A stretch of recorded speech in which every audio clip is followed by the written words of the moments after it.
Welcome back to the Conscious Entrepreneur Podcast, where we explore the tools, strategies, and personal stories that drive successful entrepreneurs to build businesses without sacrificing their well-being.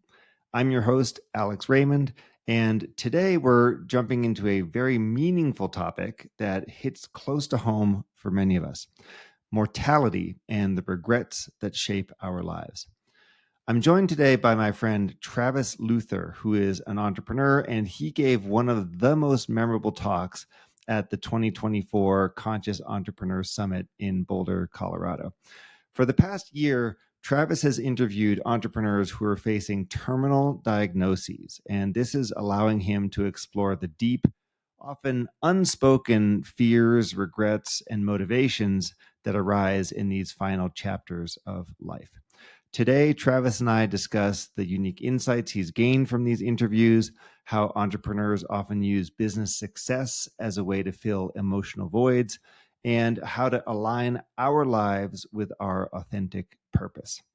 Thanks for listening, and I hope you enjoy my conversation with Travis Luther. Hey, Travis, great to see you. Thanks so much for joining us. Hello, Alex. Thank you for having me.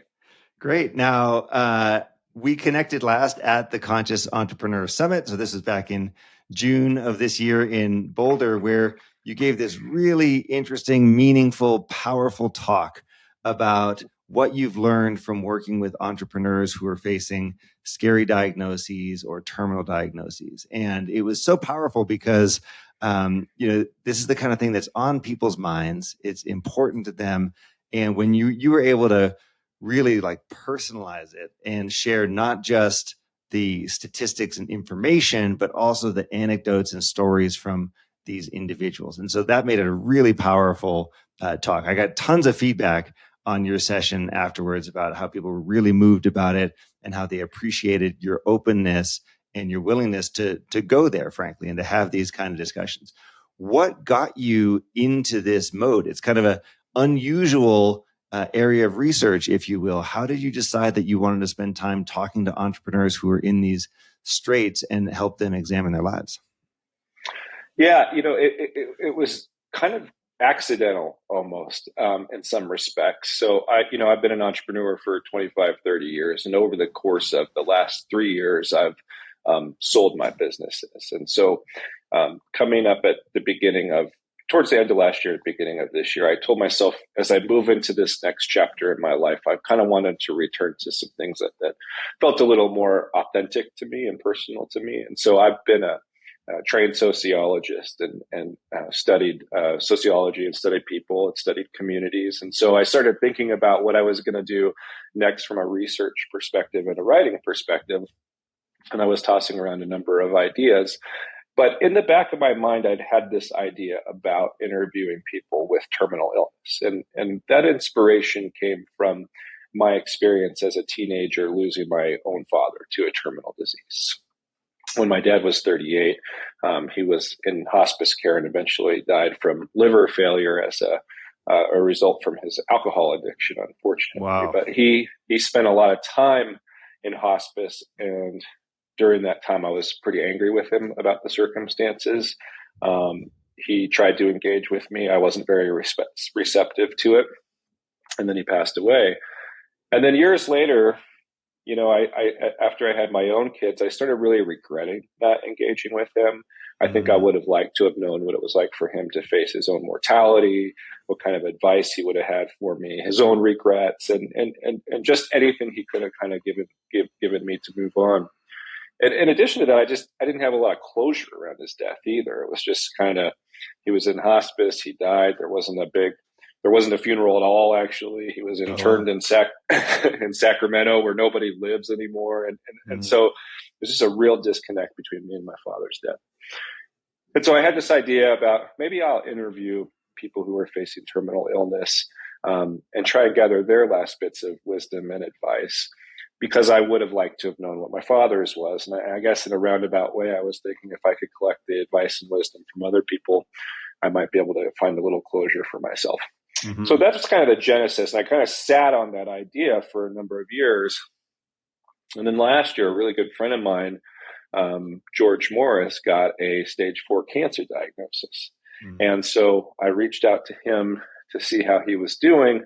And George and I had both lost our fathers as teenagers. And so we were kind of talking about that and the irony of his position and the age of his kids as he kind of battles this and his own feelings about not having a father growing up. So I told him my idea about interviewing people, and I asked him if he thought it was morbid or too self-serving, and he said no, he actually thought it was great. And in fact, he said he wanted to be my first interview. And so I put together a list of questions and started interviewing George about what it was like to face his own mortality, what advice he wanted to leave his kids, stuff about legacy, fear, religion, money. I mean, so many topics. I think we ended up with like 32 different topic related questions and and had a really robust interview. And from there, I just kind of felt like I had permission to explore this more. And because George is in the entrepreneurial community, I kind of went to my community first to ask, hey, do you guys know, hopefully not, but do you know anyone else who's facing terminal disease that might be interested in sharing their story? And because my community was an entrepreneurial community, it turned out that a lot of the people that I was referred to were also entrepreneurs themselves. Right. And so that's how since then it hasn't been entirely focused, the project hasn't been entirely focused around entrepreneurs. Certainly the larger early bulk of those people were. Mm-hmm. And so you went out and you started to interview first with George and then others. And I mean, there's been quite a lot of work done in this space, right? There's that well-known book, The Top 5 Regrets of the Dying by Bronnie Ware, where she goes through this stuff, and people, I assume many people have seen that.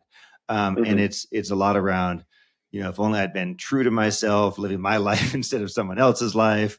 If I only spent less time in the office, if I'd been stayed in touch with my friends, or been closer to the people around me, investing in relationships. So actually, if you would, I know that you studied that work as well.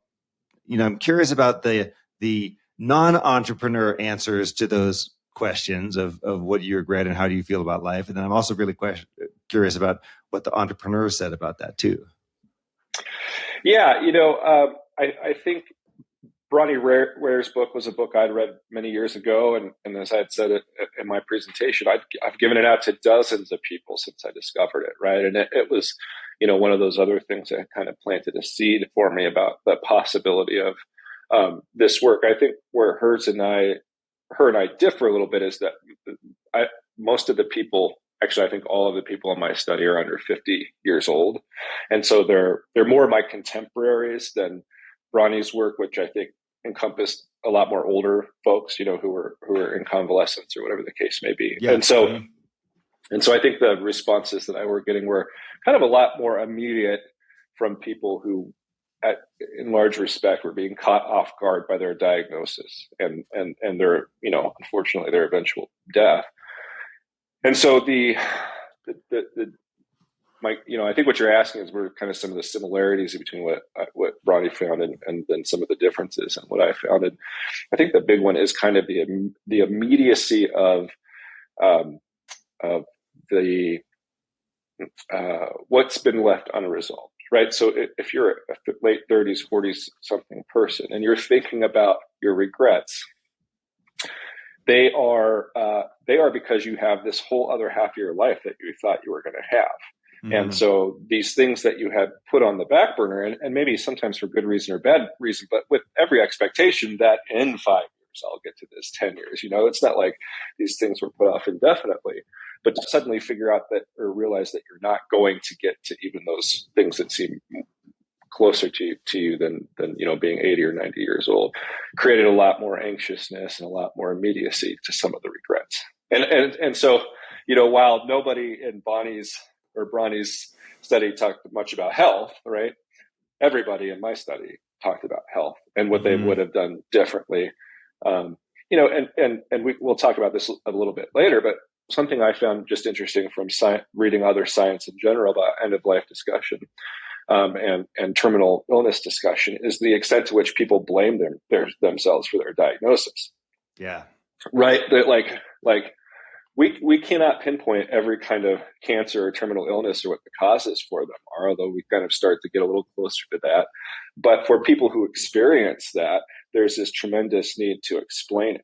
And so they will try and say, I didn't live in the cleanest environment, or I didn't eat the cleanest things, or, whatever they can, because they need an answer, right? And so a lot of times those answers aren't necessarily true, but they satisfy this need to kind of explain what is going on. And so I definitely found that in my studies too. And I found that a lot of people were really assigning themselves blame for something that's really unblameable or undefinable. Sure. I mean, in many cases, random or genetic or something that you have no control over whatsoever, but the mind wants to go and seek an explanation. And, probably people are also feeling guilty about being sick. And so then they want to turn that guilt on themselves as well. Yeah, I can certainly imagine that is happening. Yeah. And so I guess if you're, let's say, you're 70 plus and you're getting cancer or Alzheimer's or whatever the case may be, we come to expect that as we get later in our age, we become more susceptible to those things. And so there isn't the same need in those older studies as there is with younger people to really assign a reason, a cause, and some blame to it. And so for the entrepreneur group, the sort of general idea of an entrepreneur is this is a risk-taking person. They're out there, they're, taking the shots, they're on the field, so to speak. What did you find about the risk profile of people, or their thoughts and reflections on should they have taken more risks or less risks, or how did all that play out? It played out not like how I would expect. I mean, I got some really great quotes around work and risk from entrepreneurs. But if we take a step back for a second to just regret, right? So Bronnie's work is on regret. When I asked people in my circle, what do you want to learn about from people who are dying? They said, I want to know what the regrets are. And I think the reason that this is true is because we feel like if we understand what your regrets are, then we can adjust our life, change it to whatever you would have changed it to, and then live a better, more fulfilling life. And on the surface, that seems like pretty good. And if you look at regrets and we categorize the regrets into really broad categories, right? Like, I wish I would have taken better care of my health. Okay, everyone might agree on that. But then if you ask one question deeper, well, what does that mean to you, Steve? I wish I would have taken better care of my health. Well, I wish I would have been a vegetarian, right? And then the vegetarian might say, well, I wish I wouldn't have been so strict in my diet, right? So the specifics of the regrets, if you just dig one step deeper, are very contrary. Okay, so with regard to risk, we have on both sides with entrepreneurs, I wish I hadn't taken so many risks. And I say, well, why do you wish you hadn't taken so many risks? One person answers, because my efforts were so scattered, or I didn't feel like I put my attention on one thing. Or if I had just put my attention on our real estate business, then we would have been so much happier. Our lives would have been so much easier, and we wouldn't have had so much trouble, right? On the other hand, you have somebody who says, I wish I would have taken more risks. Why? Because I put all my focus on my real estate business and I never did all of the other things I wanted to do, right? So regret ends up being actually a very personal choice, and it becomes a very personal thing, and it really becomes dependent on that person's circumstances and how they view the outcome of their life based on what they did or didn't do. And so what I start to caution people about as I give this keynote and talk to other people about this study is that don't make the same mistake I made, which was to kind of assume that the inverse of regret is advice, meaning that if I'm dying, I'm on my deathbed, and I tell you, I wish I this or I wish I that, then I would say, oh, well, that's advice. That's what I should do. But it's not actually advice, because the person that is dying doesn't know if that activity would have truly made their life better or not. They're just assuming. And so they feel there's some shortcoming in that area that if they would have corrected for it, they'd feel better, but they don't know. And so the better thing to look at, and we talk about this in EO and Entrepreneurs Organization all the time, is that rather than giving advice, the most important thing you can do is give an experience share, right? And so now if you're talking to somebody who's, in hospice or facing terminal illness, the questions you really want to answer, and what I wish I would have personally put more focus on in the beginning is, hey, Alex, in your life, what are the things that you absolutely would have not changed? right? Not what are your regrets, but what are the things that you would never have changed? And then to start to collect those answers, which is, I'm glad I was home with my kids when they were young. I'm glad I'm glad we took all those vacations, right? I'm glad we got that frickin' dog. Like whatever that is. I think a better study would be look at those things that people refuse to compromise on in their lives, big or small, and then look at those as, hey, this is what I really need to focus on. The things that consistently made people happy over the course of their lives. And those things are really going to be values driven. So those are, if I say, okay, this happened in my life. So for me, I might say, for example, I'm really glad, and I would never go back on having lived all over the place. Right, I've lived in many different countries, and at times it felt like, why am I doing this? And people were like, why are you living in China or Hong Kong or whatever? And like, I would never go back on that. Similarly, I would never go back on deciding to quit my job and become an entrepreneur, because for me that's become a very important part of who I am and what I do. And those to me indicate values, right? So then if I unpack that, then I have values around adventure. I have values around growth and learning.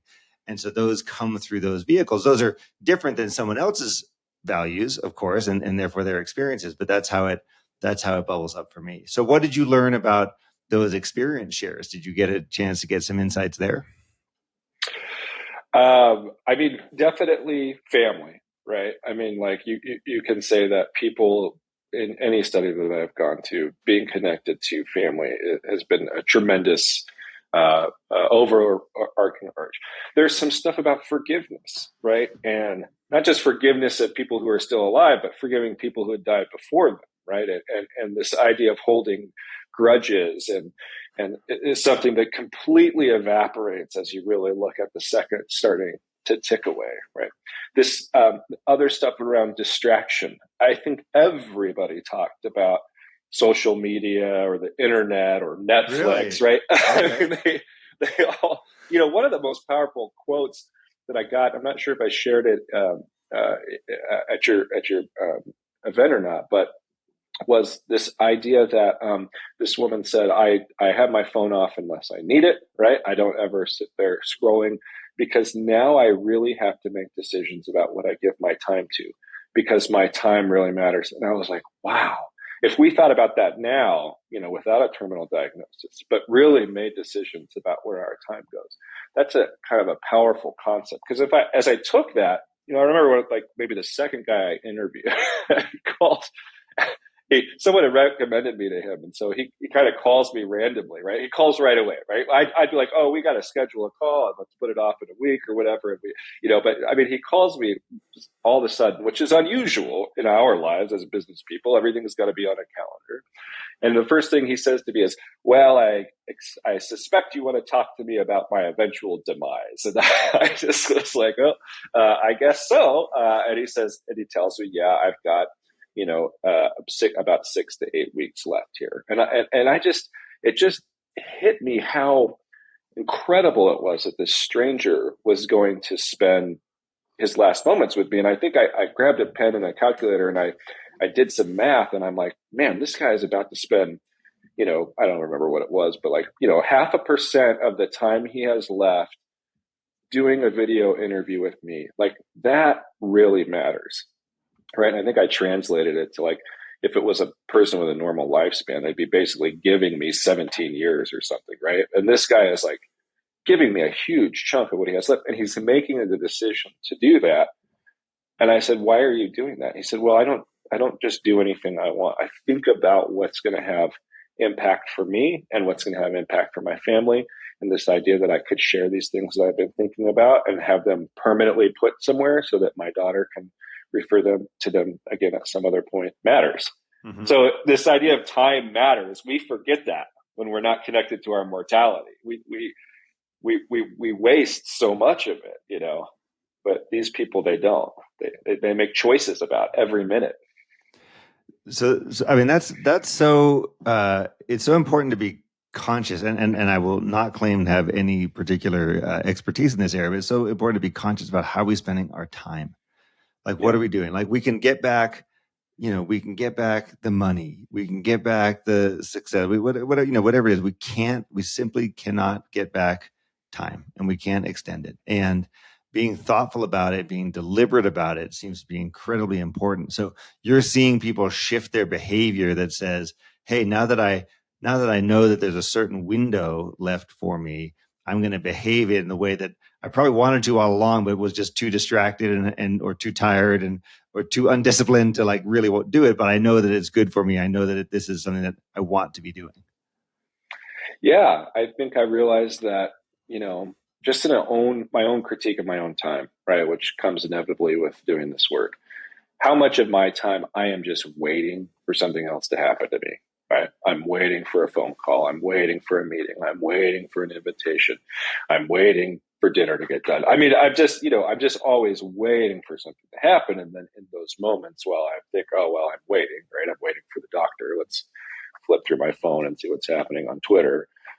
I'm losing something, right? I'm losing something in all this waiting and not having something to do. And so I've been more purposeful in saying, what can I have queued up? Not just from like a to-do list, but like, what am I going to put my spare moments in when I'm waiting? And that waiting is inevitable.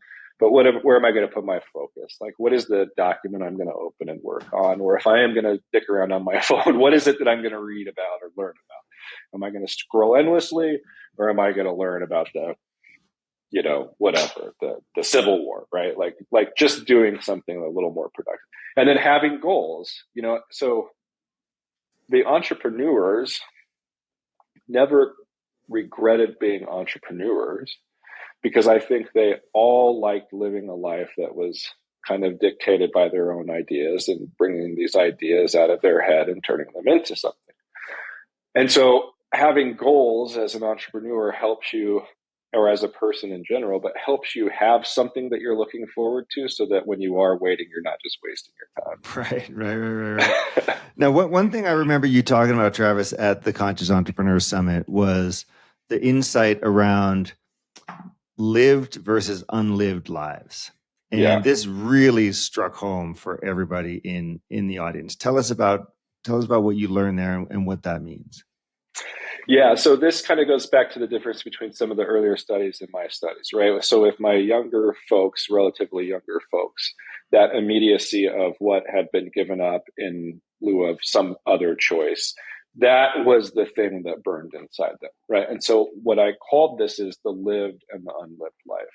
And so while everybody had regrets or things they wish they would have done sooner or differently, or had just actually tried to do it all,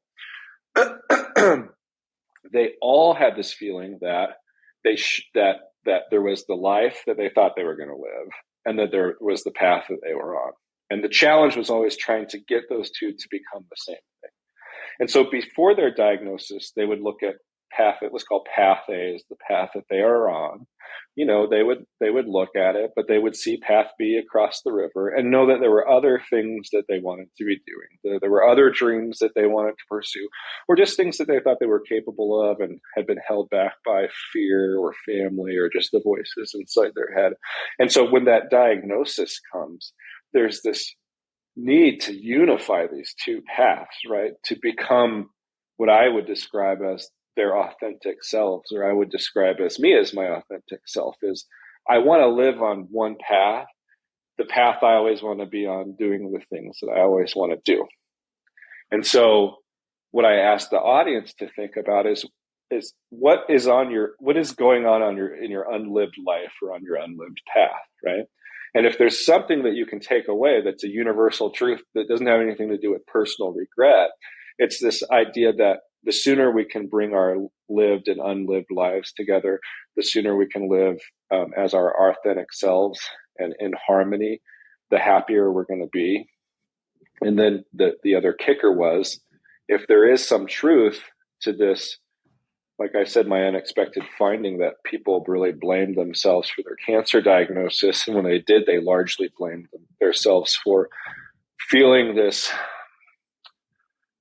burn or sickness inside of them that was the distance between their lived and unlived lives, right? And so they really blame not living authentically as the thing that caused the stress, the inflammation, the chronic sickness and disease that eventually led to these terminal diagnoses. And whether it's true or not, they believe it with all their heart. Mm.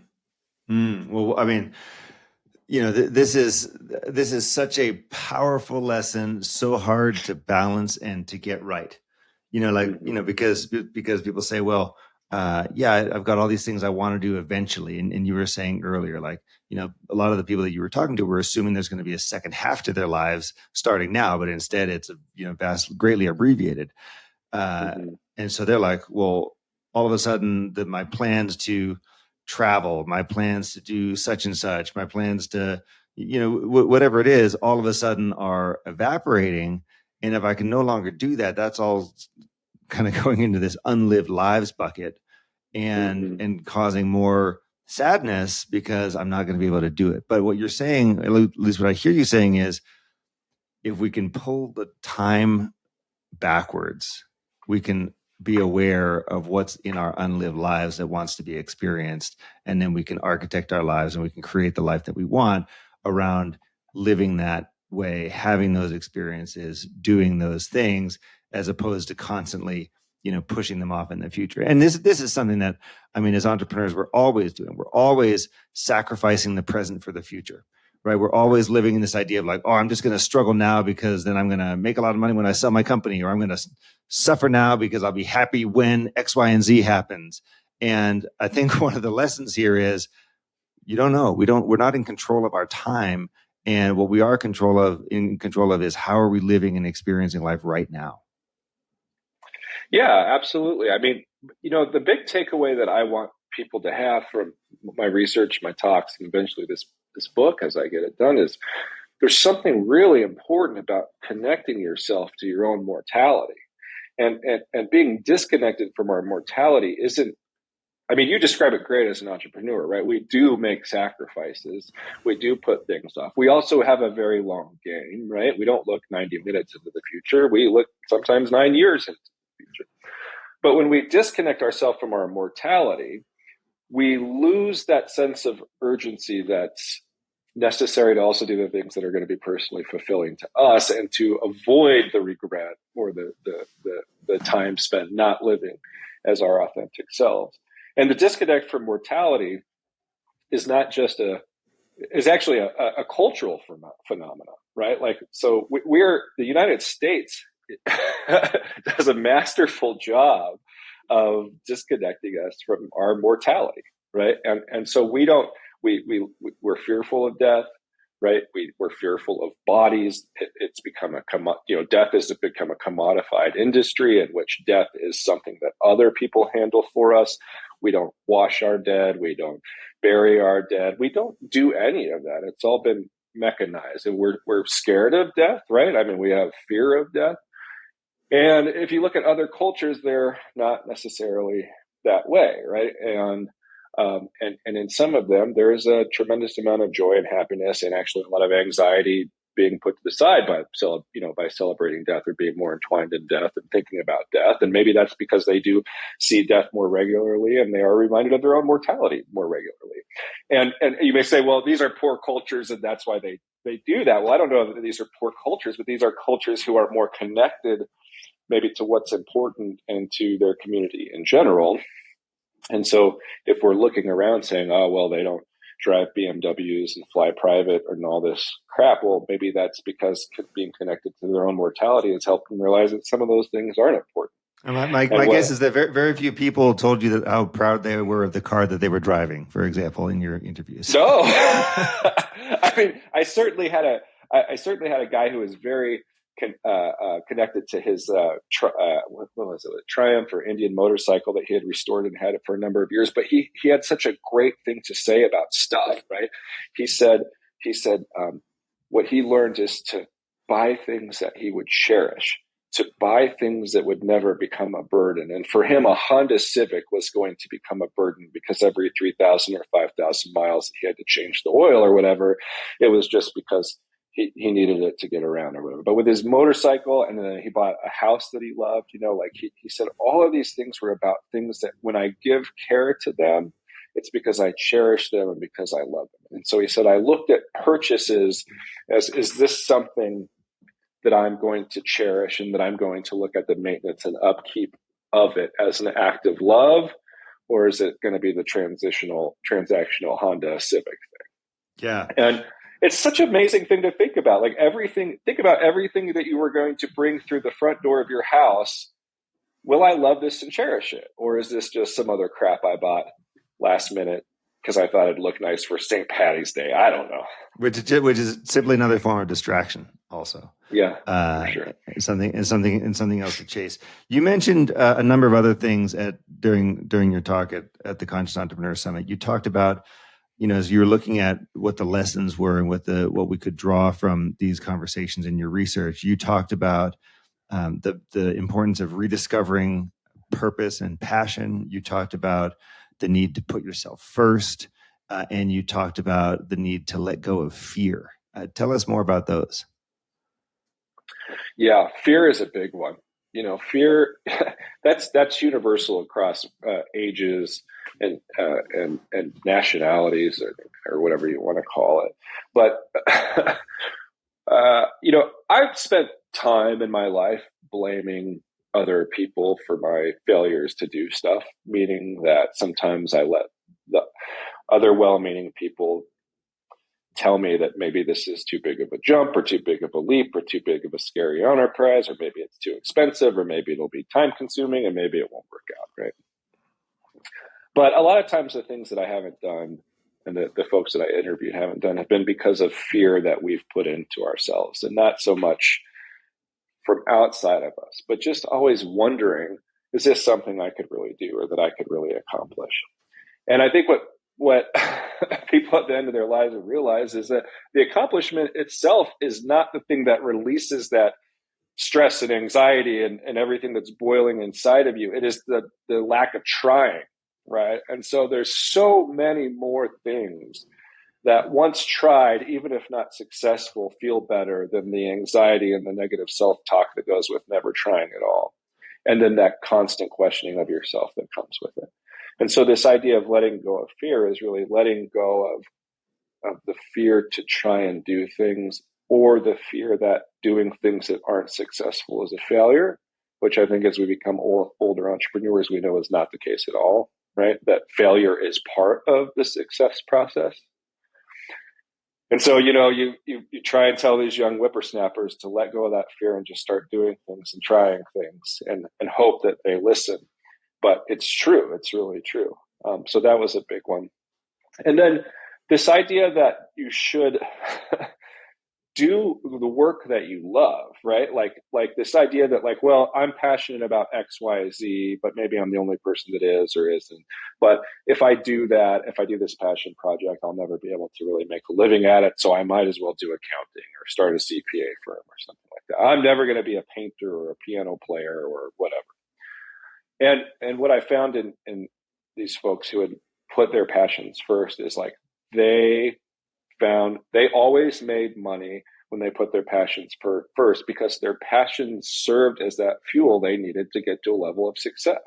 Mm-hmm. The other thing I heard too that was amazing is with regard to fear again and whether or not you should put your passions first is this idea of risk, right? And so this one guy said to me that he thought about risk like this. He said, I can go get a job, work for somebody else and see what happens. Or I can go start a business, work for myself and see what happens. But both of them are the same amount of risk. You're either following your dream or you're following somebody else's dream. The problem with following someone else's dream is they're not necessarily as invested in your success as you might be of following someone else's. Yeah. But they're both so risky, right? So it's actually, in his opinion, right, this guy Rick, less risky to pursue your own passions, your own ideas, than it is to just follow someone else and be at their mercy. I completely agree. I mean, the idea that somehow we have this idea that somehow going to work for somebody else is a secure job. I mean, how many people do you and I know, Travis, who've been laid off from their jobs? It's in this whole idea of work is a family, and then boom, you're dropped very, very quickly when work is suddenly not a family anymore. Right. And the whole idea of this is less risky is total BS. And yeah. I think for a lot of people, at least a lot of my peers, a lot of people I know, working for someone else is part of their unlived life, right? Meaning they're Yeah. not doing something else because they're working for, whoever it is doing, something that is not necessarily core to their purpose or core to their passion. What about this one that you had that says, put yourself first? What's the lesson around putting yourself first? Again, I think it comes to trusting yourself and doing things for yourself first, but also there is a large um, there was discussion around people who felt like, okay, they put their boss first, they put their spouse first, they put their friends first, right? They were always distracted by the service that they had to do for others instead of the service that they had to do for themselves, right? And so serving others became kind of a sickness in itself, in which there was never time to do something for themselves. But service also becomes an excuse, right? And I have been guilty of this at parts of my life too, which is I will get to myself as soon as I get, my wife through this, or my kids through this, or my mom through this, or my friend through this, or my employees through this, right? It's and then you feel really good because you feel like you've sacrificed so much. Look at everything I've sacrificed in the service of others, but then you haven't really done much for yourself. And then that service just becomes an excuse and another shield for not putting yourself first, right? Oh, It's not totally. that you're Mother Teresa. It's that you're scared to death to do something on your own, right? Well, it comes up in the context of my discussions with so many entrepreneurs in a couple of ways. The first is, that thing that they say, it's a book. I can't remember where it comes from. It's like, pay yourself first, Yeah, right? Meaning you're an entrepreneur, you make $100, pay yourself first and then pay everybody else later. Why? Because your brain will automatically be wired to figuring out the problem of how to pay everybody else, right? So as right. long as you get yourself squared away first, then you'll magically find the creativity and the energy that you need to solve whatever problems out there in front of you. Mm-hmm. Another way this comes up all the time is, that famous thing in the airplane, put your oxygen mask on yourself first before helping others. And Yeah, if you aren't out there, doing things for yourself, feeling good, energetic, resourceful, you are not being the best version of yourself. Guess what? Nobody wants you around. You're not being effective. You're nowhere near your full potential versus if yeah, you're really looking after yourself first. And people think of this as selfish, and we somehow think, oh, selfish is bad. But I think in the context of this conversation, and especially for entrepreneurs, that sort of selfish is good because it's the only way you're going to get out there and have the impact you want and live the life that you want. yeah, yeah.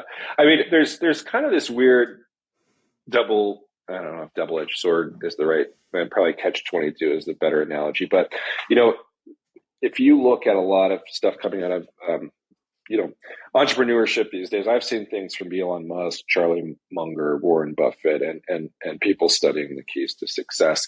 And there is a theme over the last year that truly successful people, truly at the top of their game, top of their industry, the number one thing they all do and they all share is that they all say no, right?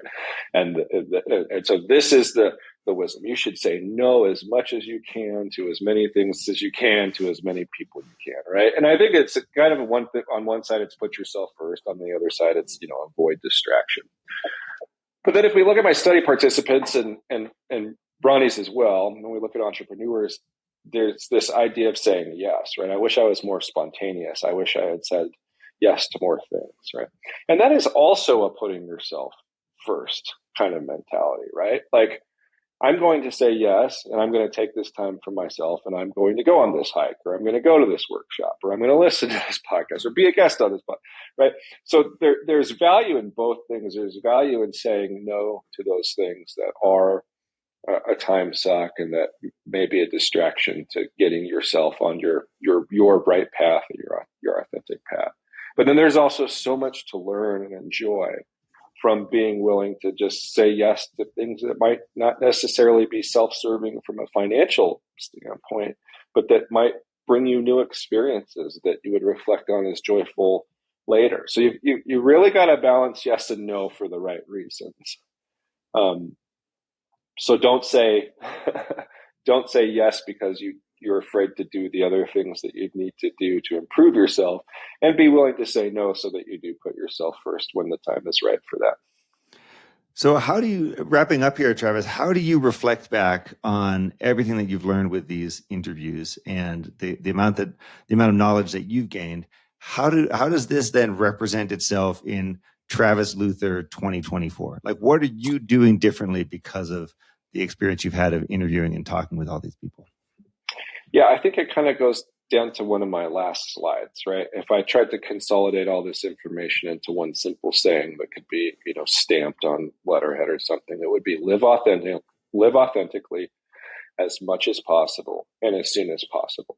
And so I think about the two roads, right? And my lived life and my unlived life, and how much is still sitting there in my unlived life? How often do I not really feel like my total and complete person? And so my goal over the last year, and I've said this to many people, is to be the same person in every room all the time, right? To really feel authentic in everything I'm saying to every person, and not to be playing these roles or living on different roads, but to getting as much of me into everywhere I stand all the time, right? So that my dreams are always the same. The things I have left that are undone are always the same. I'm doing the things that I want to do. I am as nice or as rude to you as I'd be to anybody else, right? That I'm not feeling that there's hidden Travis inside me all the time that's not getting a chance to come out.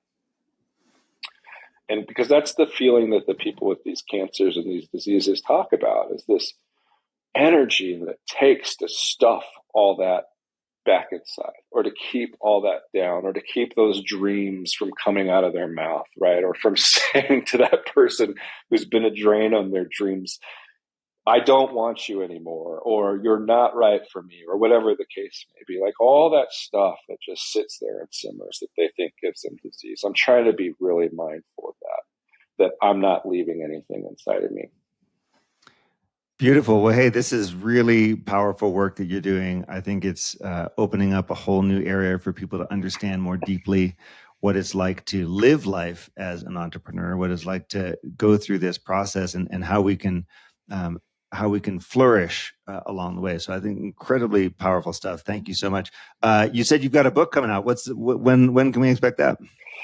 Well, I'm going to say early next year. It's called What We Learn When We Learn We Are Dying, Life Advice from the Terminally Ill. And so it'll be these interviews that we've talked about and some more, and then kind of my own thoughts as I've kind of consolidated it into some themes and ideas. But definitely some great takeaways there on again, how do we live a more authentic life without regret? Fantastic. Well, Travis Luther, thanks so much for joining us today. Thanks, Alex.